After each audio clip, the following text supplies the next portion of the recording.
যতই বড় বড় রাজপ্রাসাদ থাক না কেন নিজের বাড়ি কে না ভালোবাসে বলো। তাই সংসারের টানে টানে ফিরে যাচ্ছি সবাই মিলে নিজের বাড়ি। তো চলো আজকের ভিডিওটা এখান থেকে স্টার্ট করছি। আশা করছি আজকের ভিডিওটাও তোমাদের খুব ভালো লাগবে। আর ব্লগের শুরুতে বড়দের জন্য প্রণাম, ছোটদেরকে আমার অনেক অনেক ভালোবাসা।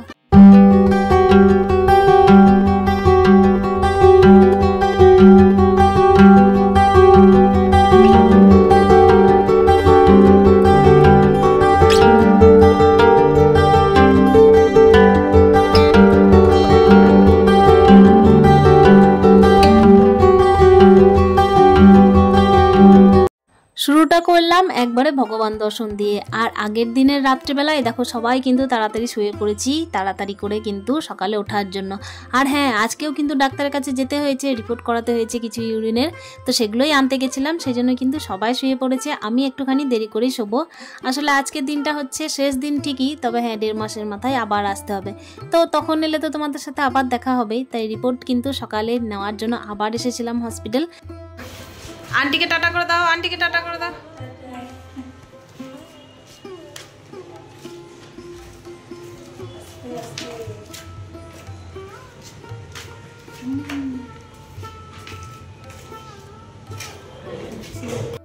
আজকে পুচকুটা সিঁড়ি ভেঙেছে, সিঁড়ি নিজে থেকেই ভাঙতে চেয়েছিল বলেই কিন্তু ভাঙতে দেওয়া হয়েছে।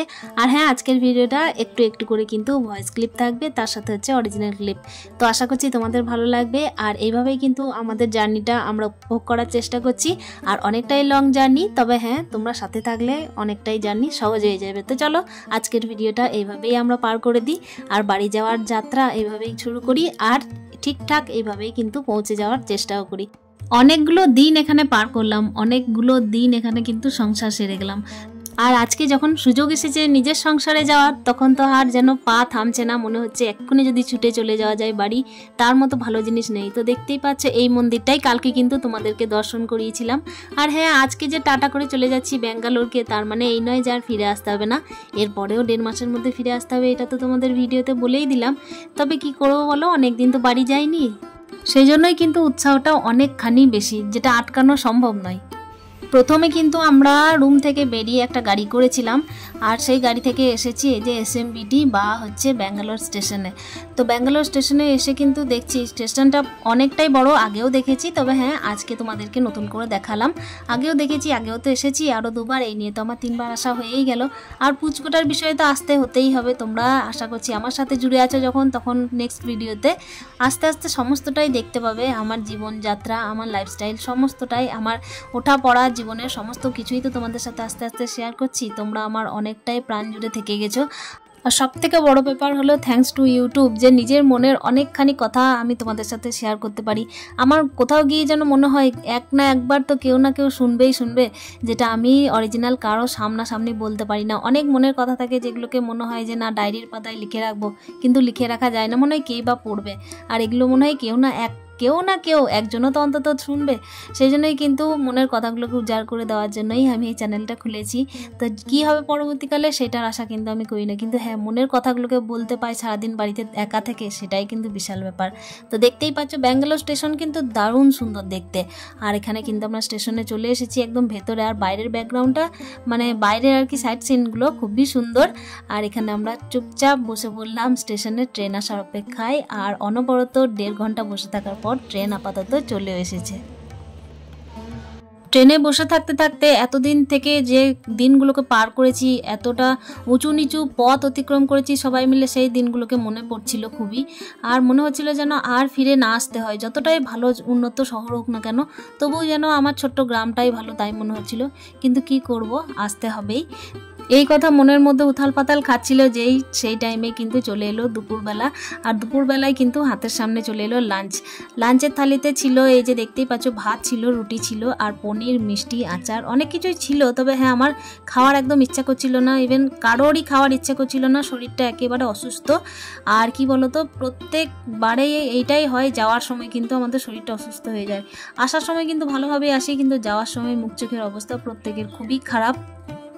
এই ভিডিওটা চলতে চলতে আমি বলে রাখি, এটা কিন্তু দুদিনের ভিডিও, আমি একসাথেই দিয়ে দেবো। আমি জার্নিটা দুদিনের শেয়ার করছি না। আর হ্যাঁ, তোমাদের এটাও বলে রাখি, আমি কিন্তু শুক্রবার একদম প্রায় মাঝরাত্রে চলে এসেছি। আর মাঝরাত বলা যাবে না, ওটা প্রায় বাজতে বাজতে 2-2:30 হয়ে গেছিলো। তো সেটাকে প্রায় আমার শনিবারও বলা যেতে পারে, 12টা পেরোলেই তো অন্যদিন আরম্ভ হয়ে যায়। এই ভাবনা ভাবছি, জানলার ধারে একা একা বসে আছি, ওইদিকে কিন্তু পুচকুড়া বসে আছে অন্য সিটে। ততক্ষণে কিন্তু পরন্ত বিকালবেলাও চলে এসেছে।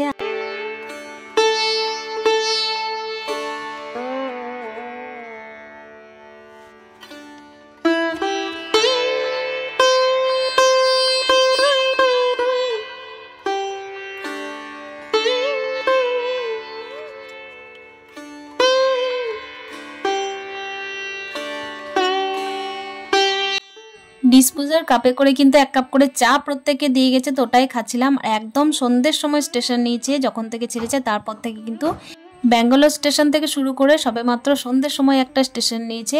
তো স্টেশনটার নামটা এই মুহূর্তে আমার মনে পড়ছে না, কিন্তু হ্যাঁ স্টেশনটা একটাই নিয়েছিল।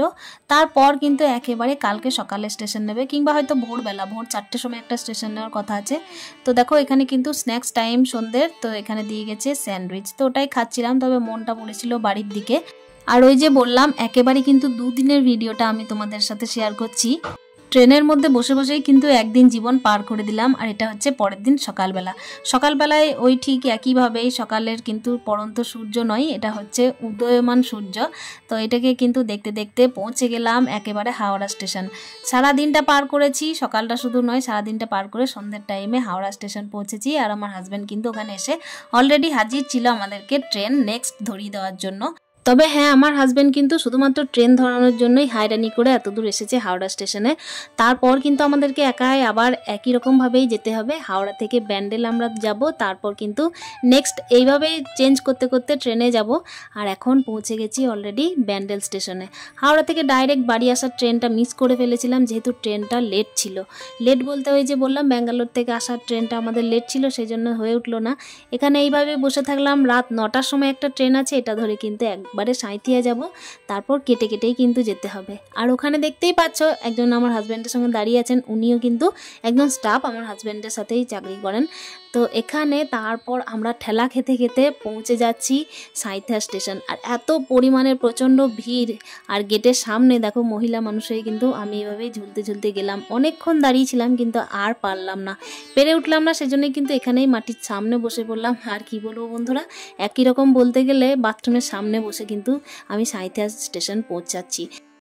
হাজব্যান্ড ওদিকে বলছিল যে তোমরা যদি আজকে রাত্রিবেলায় ব্যান্ডেল হোটেলে থেকে যাও তো ভালো হয়, কিন্তু সত্যি বলছি একদম মন চাইছিল না। যতই গেটের সামনে ঝুলে ঝুলে যাই না কেন, বসে বসে যাই না কেন, তবুও মনে হচ্ছিল যে না, নিজের বাড়িই বাড়ি। যত বড় বড়ই রাজপ্রাসাদ, যত বড় বড়ই অট্টালিকা থাক না কেন, নিজের বাড়িতে থাকার আনন্দটাই অন্যরকম।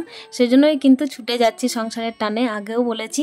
আর দেখো সাঁইথিয়া স্টেশনে কিন্তু আমার মা ভাত দিয়ে পাঠিয়েছিল ওই যে দাদাটাকে, তো ওই দাদার গাড়িতেই যাব আমরা সবাই মিলে। তো ওই ভাতই কিন্তু আমরা একটু একটু করে খেয়েছি। আর এতদিন পর বাড়ির হেসেলে রান্না করা খাবার খেয়ে এতটা তৃপ্তি লাগলো, মনে হলো যেন অমৃত। এই স্বাদ যেন অনেক দিন পাইনি। তো এইভাবেই 2টো দিন পার করতে করতে আস্তে আস্তে কিন্তু আমরা নিজস্ব গন্তব্যস্থলে, মানে নিজস্ব বাড়িতে কিন্তু পৌঁছে যাব। আর তোমাদের ভালোবাসা আশীর্বাদে পৌঁছেও গেছিলাম। তো দেখা হচ্ছে নেক্সট ব্লগে, ততক্ষণের জন্য স্টে হ্যাপি, মন টাটা।